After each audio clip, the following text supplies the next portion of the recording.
I say only positive things about Jalen Hurts before and after the pretty privileged joke. And now I forgot. That's right. This man making money on. I can't even get in a commercial. Jalen, give me a call, man. I would have reset the shit for the Sprite commercial for a couple bucks. I forgot that they was saying that your woman wanted Jalen Hurts more than you. I completely forgot that. So for those who don't remember what had happened, Dominique got on television and said something that I thought was funny. Let me not say that you thought was funny, because that sounds like passive aggressive shade. It's fine. It obviously wasn't funny enough. No, but I can't remember exactly what he said. Something that didn't make no sense. Mm-hmm. Like, I remember that very clearly being the issue. Whatever he said didn't add up. And Dominique was like, "Look, he only getting away with this pretty privilege. People think he good looking, and therefore he could get away with saying this." And then they got aggregated, and they're like, "Oh, Foxworth girl must be all up on him. He can't get no doubt." And I'm like, boy, you guys have a serious misunderstanding of the confidence level of Dominique Foxworth, number one. Like, it was so wild as I'm hearing this. And I hope that people feel like this about me when some stuff happens, where they pop up and they're like, "Oh yeah, they don't really know this dude at all," right? And so they was coming at Dominique from every corner, and you're obviously joking, you're laughing the whole nine, but you was the cat that everybody was mad at for that day, because everybody need to find somebody that they go wind up being mad at. And they was mad at you about Jalen Hurts. And let me tell you something, man. Jalen Hurts going to be an interesting one for me, because I still have not seen any reason for me to change my opinion of him. Yeah. Right? Like, I still think that he is a good quarterback. I still think that, well, it may be different this year because they had a lot of changes in personnel. But last year, their weakest position group was quarterback. Now, if you think that he is a top 4 or 5 quarterback in the league, that still fits, because every position group they had was higher than top 4, right? From offensive line, running back, wide receivers, defensive line, linebackers, DBs.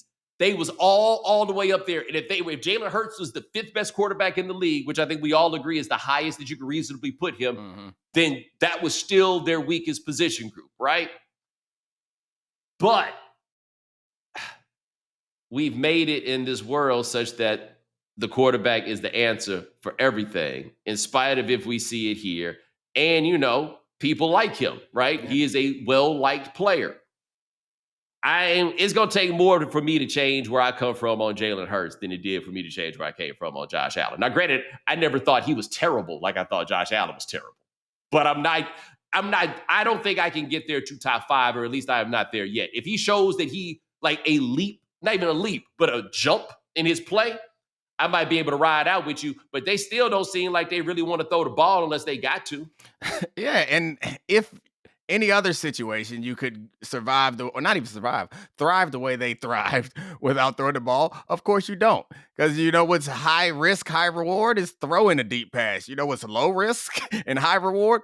Running that thing for 55 yards. So they had a unique situation, and he played well in important moments. The conversation about Jalen that I find more interesting, rather than making these comparisons, it's just like how astonishing his career has been. Amazing. Like, the track record, and the thing that I marvel at for him is how every situation there are major setbacks that would be like, oh, yeah, ain't nobody coming back from this. And somehow he comes back and jumps over it. That's why I kind of feel like the people, especially since Jalen doesn't seem to care that much, the people who constantly want us to compare him to Patrick Mahomes and the likes of them are doing him a disservice. It kind of feels like I ran a marathon and you like, but what about them ultras though?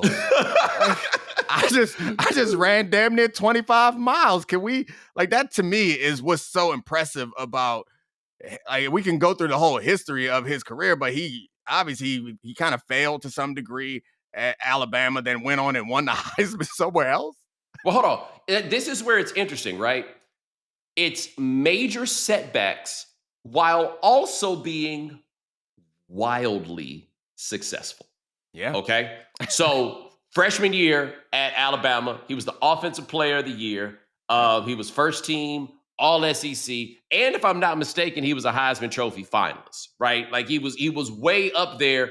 And then they were Remember they got mad at me because I said every team Jalen Hurts has been on has ultimately been held back by his shortcomings as a passer, which, by the way, when I said that was absolutely true. He gets to Oklahoma, and if I'm not mistaken, he was Heisman Trophy runner-up, first team All Big 12, third team All-American. As I'm looking at it, not that good a passer. But again, everything I'm saying, yeah, but look at the wild success that we're talking about at the top level of it. His second year as an NFL starter, they made it to the Super Bowl where he played a better game than Patrick Mahomes. That's the crazy part, he man. Balled. But then the next year it was like, bruh, I don't know about your meds. Like we keep talking setbacks, but there's so many highs that if that's all you ever did, would be great. It just feels so unfair as soon as he does these. And it's not even that they're setbacks. They feel like falls that would be almost impossible to come back from. It's like on the highest stage at Alabama, they benched him and the other guy took his spot. It's hard to bounce back from that.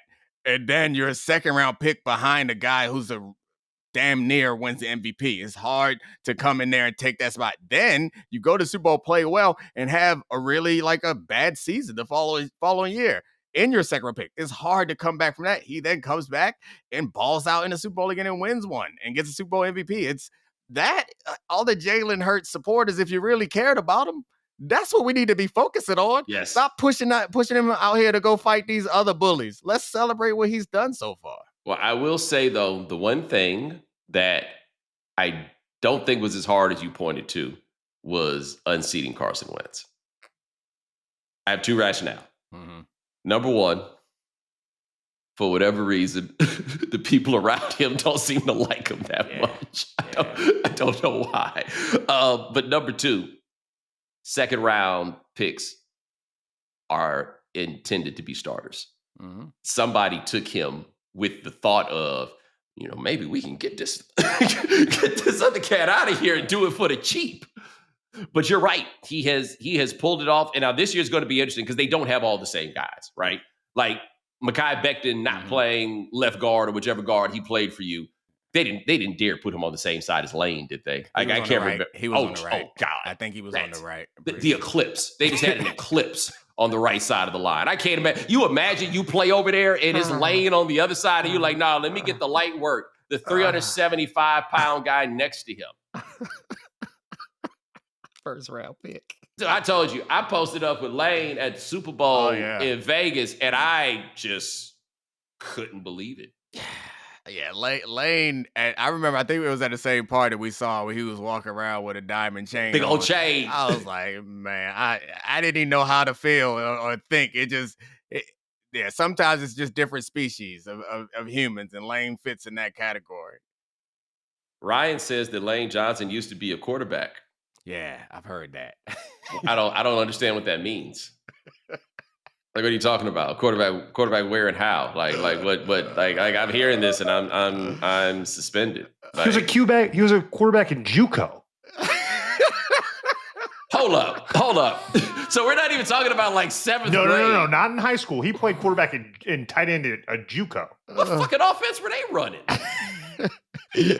When Lane Johnson show up and say, I'm a quarterback. Yeah, I mean, yo, let me tell you this. I just thought of something that could, maybe it would mess the party up. Oh, I know. You know what I just thought about, didn't you? Yeah. Tush push with Lane Johnson as quarterback. I just thought about it. Would you lose would losing Lane Johnson as the tackle mess it up, or would it make the tush push absolutely more unstoppable? Yeah, it would make it. That should be first down play. We getting 4 at least. We're getting 4 at least, and that reminds me of like the Trent Williams when the 49ers had that man running in motion to kick out. Yo, me and you both were like, hey, that can't be, y'all can't allow this. Rules committee. Hey, I need to send y'all this video. That's like that in all the plays that Big Brain Ben used to run for Sewell. Yep, exactly. I think so. My son is probably going to play tackle for the first time this year, and there are like certain rules to keep like the bigger kids in certain leagues away. Like you can't be like 220 and running the ball because nobody can tackle you. Yeah, we need to institute some of that around here, around the No. NFL. I've been thinking about this with Sewell. And just before I say this, I need y'all to understand I'm not the one being racist. How soon is Vince McMahon at Sewell's door the second he says he don't want to play football no more? Like, I'm actually surprised that Vince McMahon wasn't in the parking lot at Oregon every day trying to figure out how to get Sewell to be a wrestler.